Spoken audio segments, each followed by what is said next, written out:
નમસ્કાર દોસ્તો, સ્વાગત છે આપ સૌનું અમારી યુટ્યુબ ચેનલ ઉપર। આપણે જાણીએ છીએ છેલ્લા કેટલાય સમયથી બોટાદમાં જે અલગ અલગ ખેડૂતો ઉપર અત્યાચારનો મામલો જે છે સામે આવી રહ્યો છે, એવા સમયે ખેડૂતો જ્યારે રસ્તા ઉપર આવ્યા છે, બોટાદમાં આંદોલનની શક્યતાઓ હતી અને એવા સમયે એકબીજા નેતાઓ એકબીજા ઉપર આક્ષેપો થયા, પ્રત્યારોપો લાગ્યા, તો પછી હવે ઘટના એવી સામે આવી રહી છે આમ આદમી પાર્ટીના બે નેતાઓની ધરપકડ થતાની સાથે જ અરવિંદ કેજરીવાલ જે છે એ પણ મેદાને આવ્યા છે। શું છે હકીકત અને શું છે અપડેટેડ માહિતી, આજના વિડીયોમાં તમને તમામ બાબતે વિગતે વાત કરીશું। માટે વિડીયોમાં આગળ વધીએ તે પહેલાં આપ અમારી યુટ્યુબ ચેનલ ઉપર પહેલીવાર આવ્યા છો અને હજુ સુધી સબસ્ક્રાઇબ નથી કરી તો આજે જ નીચે રહેલું બેલ આઇકન દબાવીને સબસ્ક્રાઇબ કરી લેજો અમારી યુટ્યુબ ચેનલને।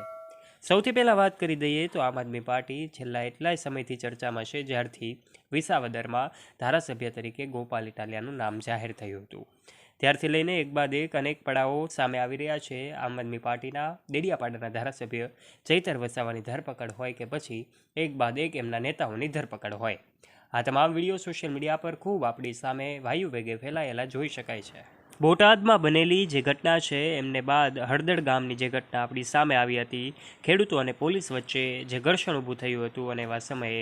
અનેક લોકો ઉપર જે ખેડૂતો છે અને આ સાથે જ કેટલાક લોકો દ્વારા એવું કહેવામાં આવે કે એમની ધરપકડ કરવામાં આવી હતી અને આ લોકો જે એમણે પોલીસ ઉપર પથ્થરમારો કર્યો હતો તો પોલીસે લાઠીચાર્જ કર્યાની વાતો પણ સામે આવી હતી। ત્યારે આમ આદમી પાર્ટી એવા આરોપો લગાવી રહી છે, એવું કહી રહી છે કે નિર્દોષ ખેડૂતોની ધરપકડ કરવામાં આવી છે, નિર્દોષ ખેડૂતો સાથે અન્યાય કરવામાં આવ્યો છે અને જ્યાં સુધી આ ખેડૂતોને છોડવામાં નહીં આવે ત્યાં સુધી આમ આદમી પાર્ટીના બે દિગ્ગજ નેતાઓ એટલે કે રાજુભાઈ કરપડા અને પ્રવીણભાઈ રામ જે છે આ બંને નેતાઓ એ અન્ન જે કાંઈ પણ છે અન્નનો ત્યાગ કરવાની વાત સામે આવી હતી। પરંતુ હાલમાં જ આજે અમદાવાદ ખાતેની આમ આદમી પાર્ટીની પ્રદેશ કાર્યાલય ખાતે તેઓ પહોંચવાના હતા, એવા સમયે ત્યાં જ તેઓ જે હડતાલ ઉપર બેઠવાના હતા અને એવા સમયે જ્યારે હવે એવા સમાચાર સામે આવ્યા કે એમની ધરપકડ કરી લેવામાં આવી છે, બોટાદ ખાતે એમને લઈ જવામાં આવ્યા છે, પરંતુ ત્યારબાદના નિવેદનો સામે આવી રહ્યા છે। આમ આદમી પાર્ટીના અરવિંદ કેજરીવાલ જે છે એમણે પોતાની વાત રજૂ કરી છે, એમણે એક સોશિયલ મીડિયા પર પોસ્ટ શેર કરીને એવું કહ્યું છે કે આખરે અમે ખેડૂતોની સાથે છીએ। એમનો આ વિડીયો જોઈને લોકો એવું અનુમાન લગાવી રહ્યા છે આમ આદમી પાર્ટી જે છે એક તરફ ખેડૂતોને જે કાંઈ પણ છે ન્યાય અપાવવા માટે મહેનત કરી રહી હોય એવું લાગી રહ્યું છે, તો બીજી તરફ કેટલાક આરોપો અને પ્રત્યારોપો પણ લાગી રહ્યા છે। એવા સમયે અરવિંદ કેજરીવાલે એવું પણ કહ્યું હતું કે અમારા ઘણા બધા નેતાઓ જેલમાં છે, અમારી એક જ માંગ છે, અમારા નેતાઓ અમને ભલે તમે જેલમાં પૂરી દો પરંતુ નિર્દોષ ખેડૂતો છે એમને છોડી મૂકવામાં આવે, આવી વાત સાથે એમનો વિડીયો સોશિયલ મીડિયા પર પોસ્ટ કર્યો હતો। આ સાથે જ એમણે રજૂઆત કરી હતી કે ખેડૂતો જે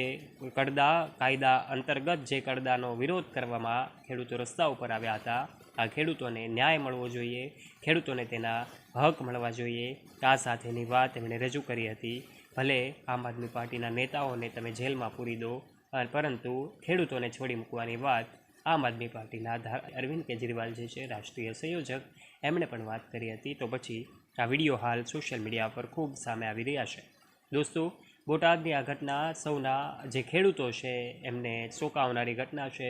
આખરે કડદાનો વિરોધ કરનારા ખેડૂતોને ન્યાય ક્યારે મળશે તો જોવું રહ્યું, પરંતુ આ સમગ્ર ઘટના વિશે આપ શું કહેવા માગો છો? આપનું મંતવ્ય નીચે કમેન્ટ બોક્સના માધ્યમથી આપ અવશ્ય શેર કરજો અને આ વિડીયોને તમારા ગ્રુપમાં ફ્રેન્ડ્સ સાથે શેર કરવાનું ના ભૂલતા। અને આવા રસપ્રદ અને રોચક વિડીયોઝ નિહાળવા માટે વાલા દોસ્તો આજે જ નીચે રહેલું બેલ આઇકન દબાવીને સબસ્ક્રાઇબ કરી લેજો અમારી યુટ્યુબ ચેનલને, જેનાથી આવા જ વિડીયોઝની નોટિફિકેશન્સ તમને મળતી રહે સૌથી પહેલાં। ધન્યવાદ।